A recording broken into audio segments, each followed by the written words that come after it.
La 14e édition de Ciné-Court Animé, portée par la ville de Roanne. On est parti sur une édition full, on va dire.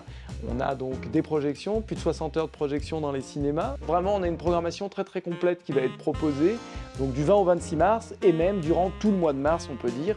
On va proposer au total plus de 230 films issus d'une quarantaine de pays. On est vraiment sur un festival international qui a reçu plus de 2000 films provenant de 100 pays. Donc on a le gratin mondial de l'animation qui se réunit pour cette grande fête à Roanne fin mars. Et puis bien sûr, on aura cette compétition nationale qui met en avant nos créateurs, avec de nombreux réalisateurs et réalisatrices qui viendront présenter leurs films et échanger avec le public. Le festival d'année en année a une crédibilité de plus en plus importante.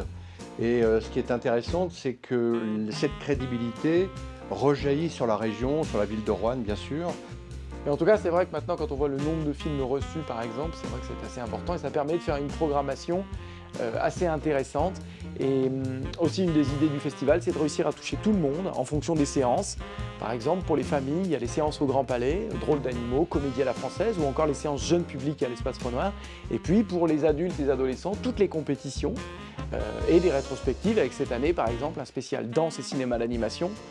Très belle séance, ou encore une rétrospective dédiée à l'animation ibéro-américaine, et puis des grands classiques, comédies délirantes, Nuit du fantastique, qui attirent les foules tous les ans.